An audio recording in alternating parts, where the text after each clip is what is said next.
Okay, my last real-time narration video went pretty good. I know that's probably not might not be everyone's favorite, but it seemed like some people found it useful. And somebody asked for a domination map instead to show a different map type. So I figured I could do that too because on the day that I was playing that other map that I narrated, we also played this map. It was also a domination, so that kind of works out. So I'll do my best to try and narrate real time, like where my thought process was and what I did well, and also what I learned from this and how I could improve. But okay, yeah, these things are tough to do real time because it happens faster in my head than I can say it out loud, but I'll do my best.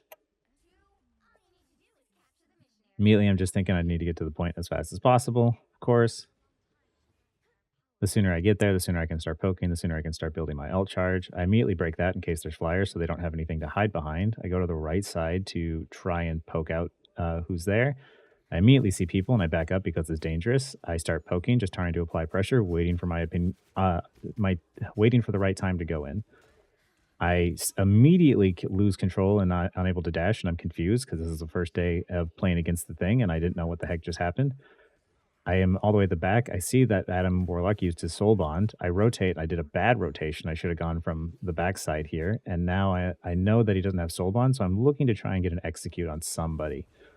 I see Punisher low. It doesn't work out. Everything in here doesn't look very good, but I'm going to try and go to the side. I see Punisher because I know he's an easy target usually. I double dash out of the way because of the fact that I know that they're shooting at me and I'm poking from a safe distance while Punisher can't see me on the left. I see Star-Lord or hear Star-Lord attacking them in the room to my left, so I go to follow up with him because it's easier to follow up with somebody than it is to just aim for a high priority target like a support.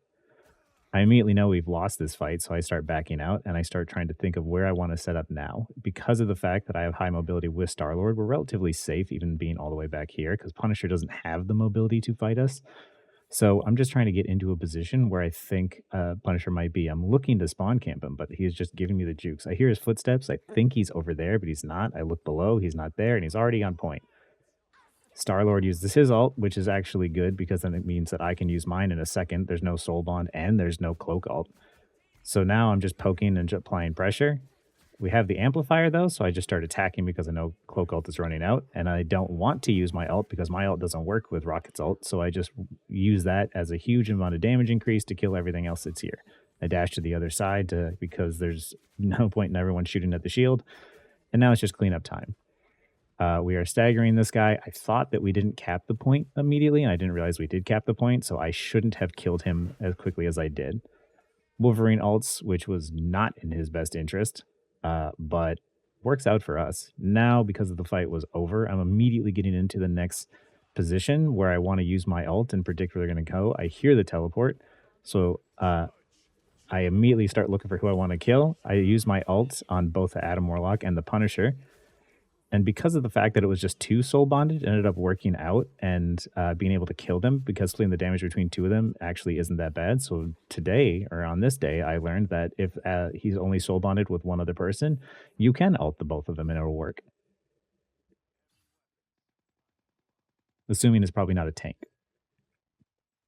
Here I have a nice high ground advantage. I'm looking to see who I can poke out. My rocket is already preemptively shooting orbs at me because that's my buddy and he knows just to launch orbs at me. I am poking, applying pressure. I see that there's a Spider-Man, which means I have to do something about him. I get marked, and I immediately dash away because that uppercut combo is going to hurt. But now that I know that he doesn't have it, I immediately re-engage because I know he's weak, and I take him out for it. I see the supports down below, and I hear the Eye of Agamotto. I stand almost still, and I use it to attack the people that Strange hit. And here I'm just pumping damage in to charge my ult charge. Adam Warlock doesn't realize I'm up there. I get a nice free execute. I'm going to follow up on who my Doctor Strange is attacking because, once again, I'd rather attack him than the support because it's better for two of us to attack the same person. I see Spider-Man doesn't realize I'm there. I'm patient. I wait. I poke him out. I take the duel, and I end up winning.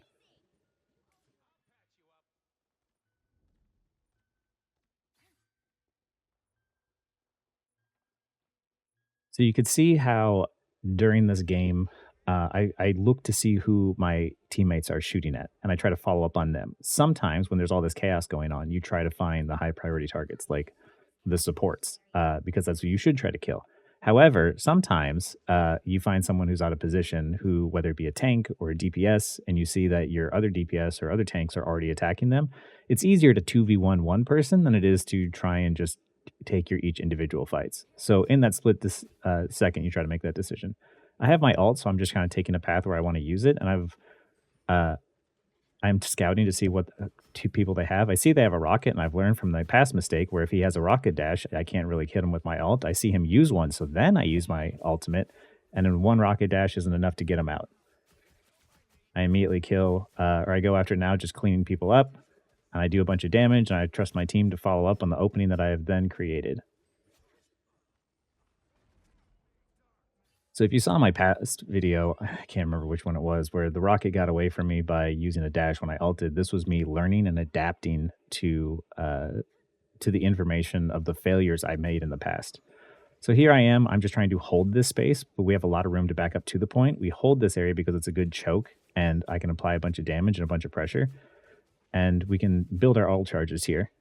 I am just trying to apply damage. I am shooting as indiscriminately as possible because I don't have to worry about my ammunition, so I'm just building my ult. I see the rocket ult go off, so I try apply a bunch of damage, and I die because for some reason my brain just turns off, and I have no idea why I didn't get out of there sooner. Cloak ults, and it's a good ult, and people are following up. I'm just pumping damage into them right now, looking to see who's isolated. I saw Strange was by himself, so I went out there, but I didn't have to do anything because Punisher got him. They were split up and separated. I start attacking. Punisher seems to have gotten rezzed. I'm going for a cloak at the very back and executing the person that's not paying attention. And I would have executed her if my aim was better, but it's not. So I start poking at targets so I can find. I look, I see it's triple support. So I start shooting the invisible woman at the back. I was about to leave, but then I realized that Star-Lord starts using his ult. So I have to follow up immediately. And now it's just shooting and applying a bunch of damage because Star-Lord ult is crazy strong when he has a lot of open air like this. So now we're just trying to execute people as fast as possible. Although we probably could have staggered that. Oh no, couldn't stagger them because they had capped the point. We had basically given up the point temporarily and then taken it back when it was safer.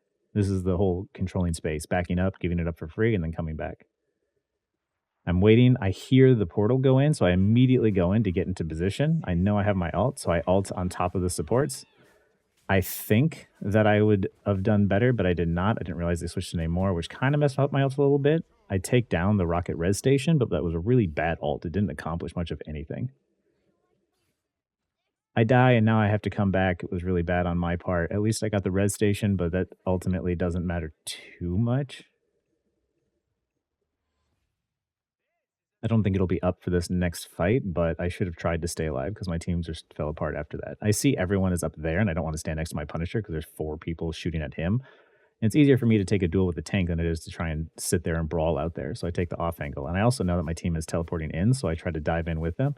I'm attacking. Strange is using his ability to push me out and create space. I see the rocket, and I take him out, and I start looking at the Namor because he's a problem for me. And now I start looking at the supports and other squishy heroes to stop keeping their team alive. I cloak after each dash sometimes just to reload and allow my team to sort of take off some of the pressure off of me, and then we recap the point.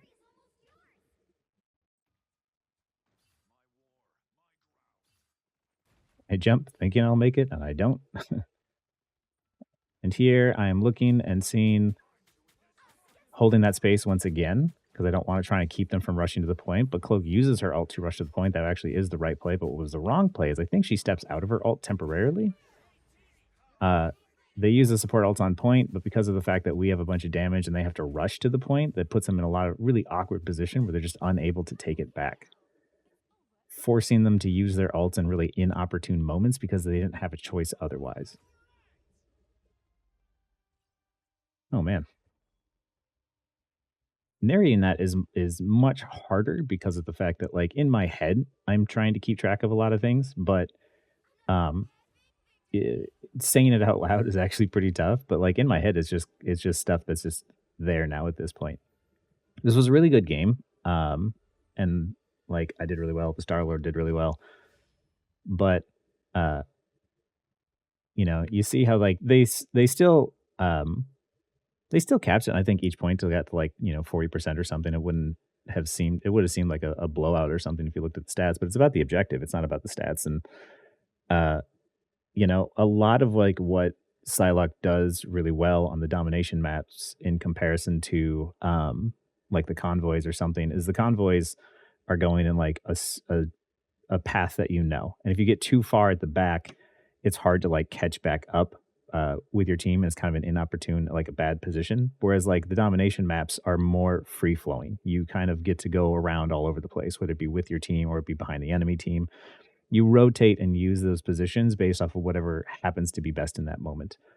But it's still sort of the same basic idea. If your team is going one way, you try to go another way. If there's a bunch of action in one area, you try to use your abilities to go around the side, get the person at the back, be tricky about baiting attention, cloaking in, and going to the side, and also being mindful of your cover. Like I finally got to release that video where I talk about cover and how important it is to where you're shooting at someone where you know that you can get damage off on them, but nobody else can see you. But also just like a lot of the success from this game came from I'd say two things primarily, which was uh, the main one was following up on what my teammates were doing. There were a couple times in here where Star Lord was taking a fight in an isolated room, and because I turned and in that split second decided to follow up on whoever he was attacking, we were able to get more kills and more picks than if we were fighting solo, and applying more pressure. And we had already lost the point, but it still put us in a good position to be prepared for the next fight, and also kept him alive.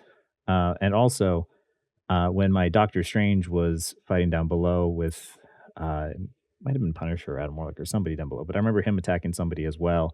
And there was a tank there, and there was, I think, like the cloak and dagger to the left. If I would have chosen and just locked in to say I should kill the support and tunnel visioned on the support, I might not have killed her, and Doctor Strange might have died and not killed the DPS or the other person that was there. So instead, I shifted my focus and I said, it doesn't matter if he's getting healed with two people on this person at once. He should die much faster. Um, so yeah, there's certain decisions like that where like the game is not so black and white. It's a lot more fluid, and things are sort of changing in the moment. And in that moment, you need to decide like what's best for you and your team. And I really like playing Psylocke, especially on these types of like domination maps, because it is very free for all. It is very brawly, and I like the mobility it gives. But yeah, anyway, that was the domination map. I know that this one was like short and quick, but I hope that this was helpful too, and people find a way to learn something from it. If you want me to do more of these or more requests of stuff like this, then let me know. I don't know if these are super interesting or not, but yeah, that's Psylocke on a domination map in a GM2 game. But yeah, anyway, thanks for watching.